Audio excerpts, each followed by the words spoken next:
क्या आप जानते हैं कि पानी में नीचे जाने पर हमारे खून का रंग हरा क्यों हो जाता है? क्या आपको पता है कि दुनिया में एक जगह इतना सारा सोना मौजूद है कि आप 4 किलोग्राम सोने के मालिक बन सकते हैं? लेकिन वो जगह कहाँ है?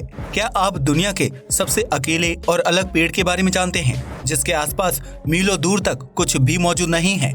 या फिर क्या आपको उस देश का नाम पता है जहां सरकार कर्ज का पैसा वसूल करने के लिए लोगों की अंडरवियर तक नीलाम कर देती है?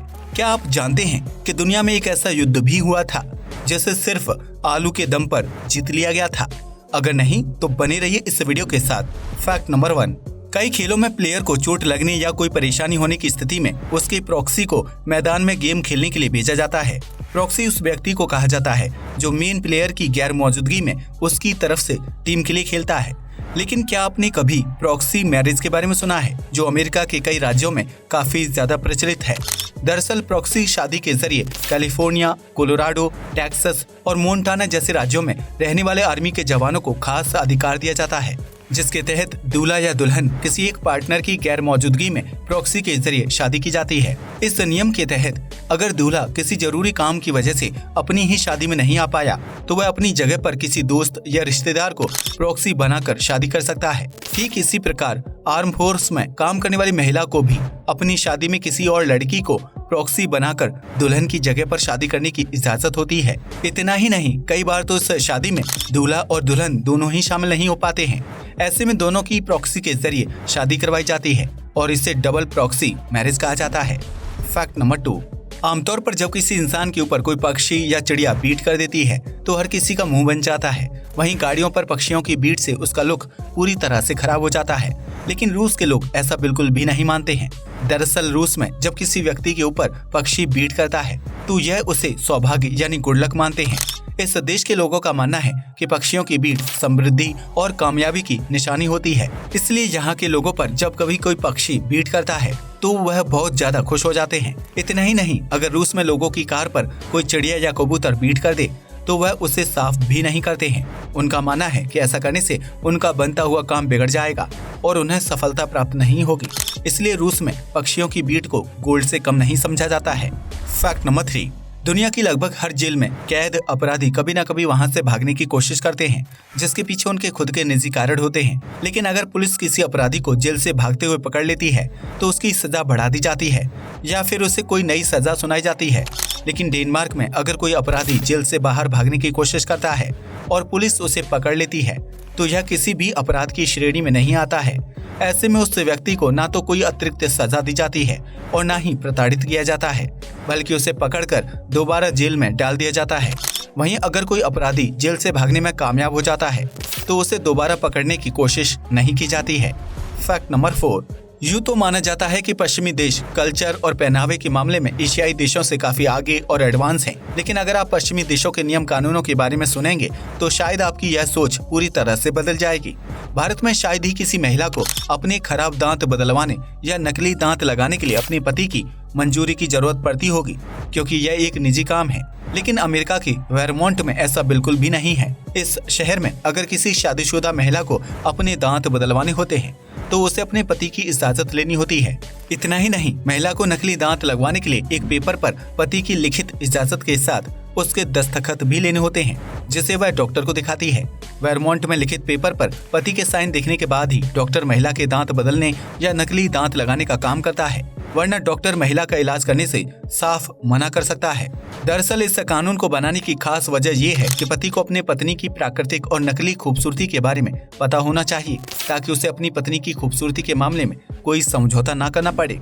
फैक्ट नंबर 5, फ्रांस की राजधानी पेरिस में स्थित एफिल टावर दुनिया की सबसे खूबसूरत स्मारकों में से एक है, जो दिन के उजाले से लेकर रात के अंधेरे में भी जगमगाता रहता है। लेकिन क्या आपको पता है कि अकेले एफिल टावर को रोशन करने के लिए इतनी ज्यादा बिजली खर्च होती है कि उससे पूरे शहर को कई दिनों तक फ्री बिजली मुहैया करवाई जा सकती है। इतना ही नहीं, साल 2013 तक एफिल टावर की लाइट्स को रात भर ऑन रखा जाता था, ताकि रात के अंधेरे में भी उसकी खूबसूरती दूर से दिखाई दे।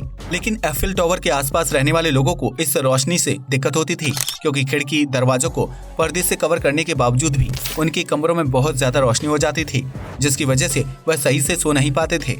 ऐसे में आम जनता की शिकायत और बिजली की बढ़ती खपत को रोकने के लिए सरकार ने एफिल टावर में रात भर लाइट्स जलाए जाने पर रोक लगा दी थी, जिसकी वजह से रात 1 बजे बाद एफिल टावर की बत्तियों को बंद कर दिया जाता है ताकि आम जनता चैन की नींद सो सके और सरकार के कंधों पर भी बिजली की खपत का बोझ कम से कम पड़े। इसलिए अगर आपको लगता है कि एफिल टावर रात भर जगमगाता रहता है तो यह सिर्फ एक मिथ है।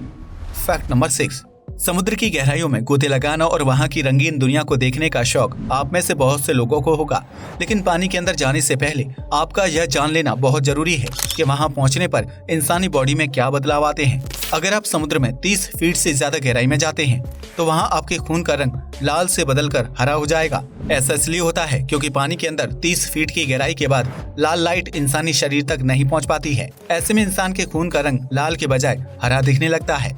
हालांकि असल में खून का रंग लाल ही रहता है, लेकिन लाइट की कमी की वजह से 30 फीट की गहराई में खून हरे रंग का दिखाई देने लगता है। ऐसे में अगर पानी के अंदर आपको कभी चोट लग जाए और खून निकलने लगे तो आपको हरे रंग का खून देखकर घबराने की जरूरत नहीं है। फैक्ट नंबर 7, अगर हम आपसे पूछें कि दुनिया में सबसे ज्यादा गोल्ड किसके पास है तो यकीनन आप किसी अमीर व्यक्ति का नाम लेंगे, लेकिन आपको ये जानकर हैरानी होगी कि दुनिया में सबसे ज्यादा गोल्ड किसी इंसान के पास नहीं बल्कि समुद्र के अंदर मौजूद है। जी हाँ, आपने बिल्कुल सही सुना। प्राचीन काल में समुद्री यात्रा के जरिए ही सोने, चांदी और कीमती खजाने को एक जगह से दूसरी जगह पहुंचाया जाता था। ऐसे में कई बार वह जहाज समुद्री तूफान में फंसकर पानी में ही डूब जाते थे, जो अपने साथ ढेर सारा सोना भी ले जाते थे। इस तरह सालों साल तक गोल्ड व कीमती चीजों से भरे कई जहाज समुद्र में डूबते चले गए और समुद्र की गहराइयों में असंख्य सोना जमा हो गया। वर्तमान में अगर समुद्र से सारा सोना निकाल दिया जाए और उसे आम नागरिकों के बीच बांट दिया जाए तो धरती पर रहने वाले हर एक व्यक्ति के पास कम से कम 4 किलोग्राम गोल्ड होगा। इस बात से आप अंदाजा लगा सकते हैं कि समुद्र गोल्ड और कीमती खजाने के मामले में इंसान से कितना ज्यादा अमीर और आगे है।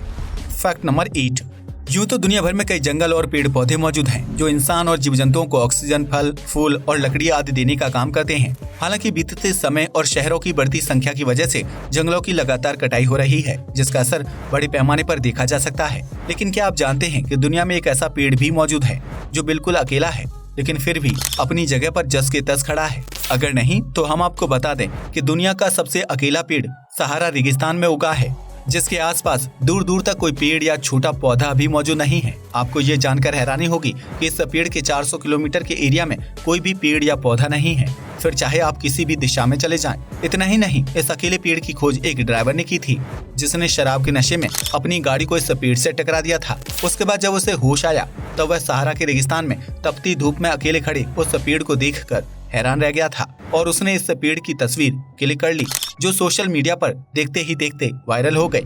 फैक्ट नंबर 9, द्वितीय विश्व युद्ध के दौरान लगभग हर देश एक दूसरे पर हमला करके ज्यादा से ज्यादा ताकतवर बनने की कोशिश में लगा हुआ था। इस दौरान सैकड़ों सैनिकों समेत आम लोगों की मौत हुई थी। लेकिन क्या आप जानते हैं कि द्वितीय विश्व युद्ध के दौरान एक ऐसी भी जंग हुई थी जिसमें आलू का इस्तेमाल हुआ था? अगर नहीं तो हम आपको बता दें कि द्वितीय विश्व युद्ध के दौरान अमेरिका की नौसेना ने जापान की नौसेना पर ढेर सारे आलू से हमला कर दिया था, जिससे घबराकर जापानी सेना ने हार मान ली थी। दरअसल जापानी सेना को लगा कि अमेरिका ने उन पर ग्रेनेड से हमला कर दिया है, इसलिए इस हमले से बचने के लिए उन्होंने पहले ही हार मान ली। लेकिन इसके ठीक उलट युद्ध लड़ते लड़ते अमेरिकी सेना के हथियार और बम खत्म हो गए थे, इसलिए उन्होंने खाने के लिए इस्तेमाल होने वाले आलू फेंक कर जापान की सेना को डराने की कोशिश की। अमेरिकी सैनिक नहीं जानते थे कि उनका ये आइडिया इतना काम करेगा कि जापानी सैनिक आलू को बम समझकर तुरंत हार मान लेंगे और इस तरह उस युद्ध में अमेरिका की जीत हो गई थी। फैक्ट नंबर 10, दुनिया भर के कई देशों की तरह यूक्रेन के नागरिक भी बैंक के जरिए सरकार से कर्ज लेते हैं, जिसे लोन कहा जाता है। ऐसे में उस व्यक्ति को महीने में कुछ राशि बैंक को वापस देनी होती है और इस तरह वह धीरे धीरे अपना कर्ज चुकाता है। लेकिन अगर वह व्यक्ति किसी वजह से लोन नहीं चुका पाता है तो यूक्रेन सरकार उसके अंडरवियर तक की नीलामी करने से भी पीछे नहीं हटती है। जी हाँ, आपने बिल्कुल सही सुना। यूक्रेन सरकार ने लोगों से कर्ज वसूल करने के लिए बहुत ही अजीबोगरीब कानून बनाया है, जिसके तहत वह कर्ज लेने वाले व्यक्ति की निजी संपत्ति के साथ साथ उसके अंडरवियर तक को नीलाम कर देती है। ऐसा ही एक मामला कुछ दिनों पहले सामने आया था, जब सरकार ने कर्ज न चुका पाने की स्थिति में एक व्यक्ति के अंडरवियर को 50 रुपए में नीलाम किया था। यूक्रेन के इस नियम के तहत डिफॉल्टर्स के पालतू जानवर, रोजमर्रा की जिंदगी में इस्तेमाल होने वाली छोटी छोटी चीजों को भी नीलाम कर दिया जाता है, जिससे मिलने वाले पैसे से सरकार कर्ज की भरपाई करती है। वहीं कई बार गैर जरूरी सामान जैसे स्कूल बैग, कपड़ों और किताबों आदि को वृद्धाश्रम और अनाथ आश्रमों को दान दे दिया जाता है, जिससे उनकी जरूरतें भी पूरी हो जाती हैं। इसलिए अगर आप यूक्रेन में हैं तो यहाँ की सरकार से गलती से भी लोन लेने की कोशिश ना करें, वरना क्या पता आपको बिना अंडरवियर के ही घूमना पड़े। आज के लिए बस इतना ही। वीडियो पसंद आया हो तो इसे लाइक और शेयर करें, साथ ही चैनल को भी सब्सक्राइब करें। जय हिंद दोस्तों।